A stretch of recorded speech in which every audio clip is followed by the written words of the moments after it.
खऱ्या अर्थाने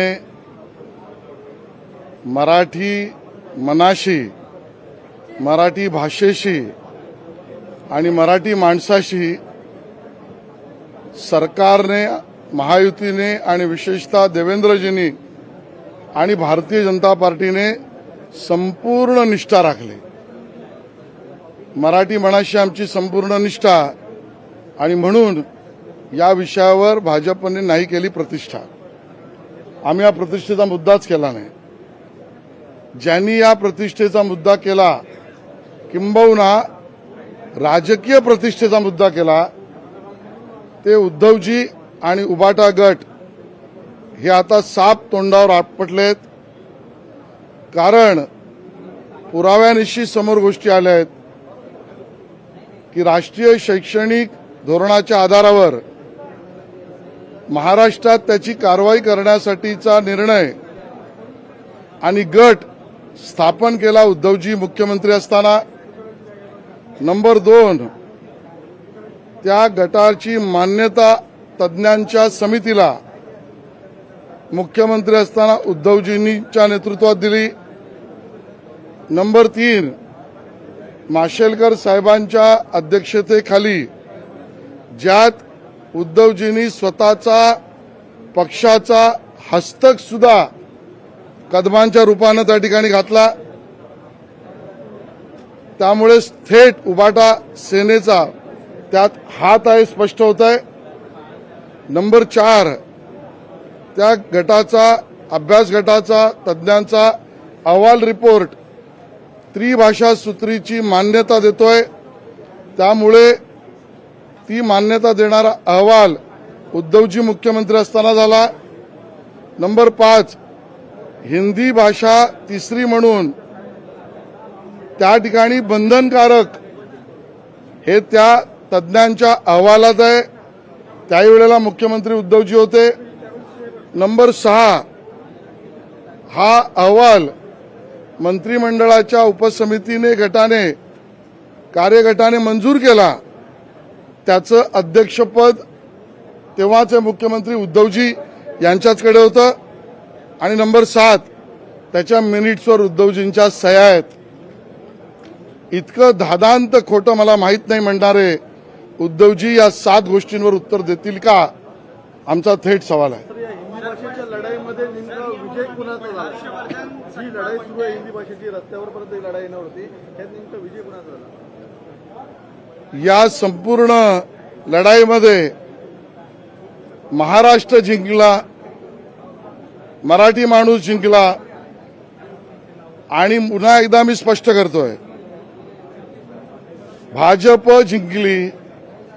कारण मराठीबद्दल कट्टर आम्ही निर्णय करून दाखवला आणि हिंदुत्व आणि हिंदुस्थानी भाषा याच्याबद्दल प्रखर आणि आग्रही तो लढाई आम्हीच लढलो।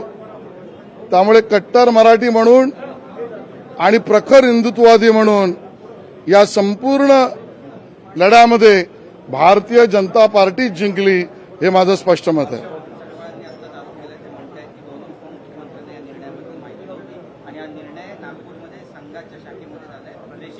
हर्षवर्धनजी अजून शैक्षणिक विषयातला मुद्दा असल्यामुळे माझे मित्र आहेत, अजून अभ्यास करावा लागेल। आपण अध्यक्षपदावर आहात, अपेक्षा अध्यक्षाने अभ्यासपूर्ण बोललं पाहिजे।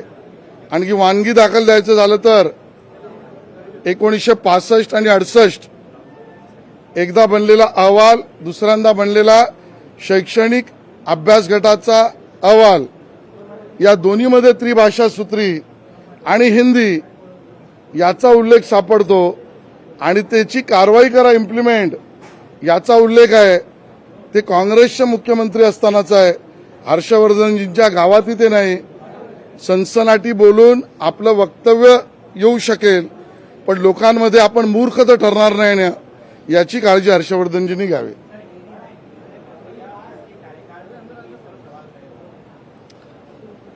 ये सब प्रक्रिया में हम स्पष्ट कहना चाहते हैं कि महाराष्ट्र जीत गया, मराठी आदमी जीता। भारतीय जनता पार्टी का विजय हुआ, क्योंकि हमने भूमिका स्पष्ट रखी थी। हम मराठी के लिए कट्टर। माननीय मुख्यमंत्री देवेंद्र जी ने और महायुति ने इस विषय का निर्णय किया, निर्णय और किसी ने नहीं किया। ये जीआर के ऊपर निर्णय मुख्यमंत्री जी ने किया। और दूसरी बात भी हम स्पष्ट कहते थे, कह भी रहे, हिंदुस्तानी भाषा के हम खूनी नहीं, और इसके लिए हिंदुस्तानी भाषा की बात दो टूक आग्रह से भी भाजपा ने रखी, और इसके लिए मराठी के लिए कट्टर, हिंदुत्व और हिंदुस्तानी भाषा में प्रखर, ये भारतीय जनता पार्टी का विजय है। तीसरी बात, अब उद्धव जी का चेहरा बेनकाब हो गया है। हमारे सवाल है, उद्धव जी बताए, नेशनल एजुकेशन पॉलिसी के आधार पर राज्य की पॉलिसी क्या होनी चाहिए, उसके लिए कार्यगठ आप मुख्यमंत्री तब बना था कि नहीं बना था। दूसरा सवाल है हमारा, वो विशेषज्ञों का अभ्यासगठ जो माशेलकर जी के नेतृत्व में बना, वो आप मुख्यमंत्री थे तब निर्णय हुआ कि नहीं हुआ। तीसरी बात, तीसरा सवाल, उस अभ्यासगठ में उद्धव जी ने खुद के दल का कदम नाम का व्यक्ति उसमें घुसा दिया। इसका मतलब राजनीतिक भी सहभागिता उद्धव जी आप उस अभ्यासगठ में आपकी थी, सवाल आपको हमारा है। चौथी बात, माशेलकर समिति का रिपोर्ट जो आया उसमें तीसरी भाषा की आवश्यकता और हिंदी भाषा की अनिवार्यता, इसका उल्लेख आप मुख्यमंत्री थे तब हुआ। आपका इसके ऊपर क्या कहना है। पांचवी बात, ये रिपोर्ट आपके ही मुख्यमंत्री पद के समय त्रिभाषा और हिंदी अनिवार्यता के साथ स्वीकारने की कार्रवाई आपने की कि नहीं, आपने क्यों की।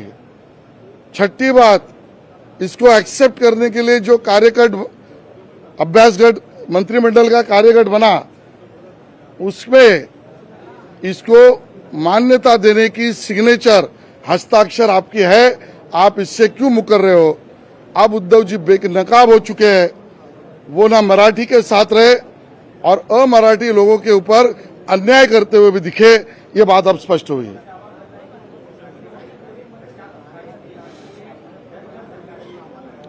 देखिए, हम तो छत्रपति शिवाजी महाराज के मावड़े हैं, हम डरेंगे और किसी के सामने झुकेंगे, ये विषय ही नहीं बनता। जनमानस की भूमिका के साथ सेवक इस नाते काम करना, ये हमने किया है।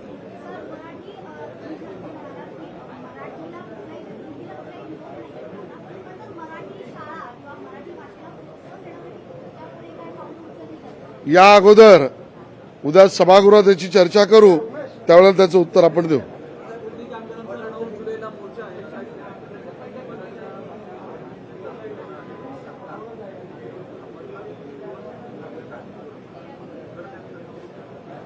मला असं वाटतं की जे अस्तित्वासाठी घाबरले आणि दुसऱ्या पक्षाच्या दरवाजावर गेले, जे स्वतःच्या पक्षात लोक टिकवू शकले नाही म्हणून घाबरले आणि लोकांसमोर असत्य सांगू लागले, ज्यांना एकटं निवडणुकीत लढण्याची ताकद नाही म्हणून घाबरलेत, या तिन्हीचं उत्तर उद्धव बाळासाहेब ठाकरे गट असं आहे।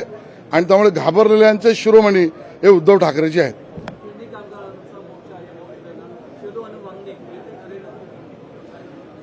सरकारची भूमिका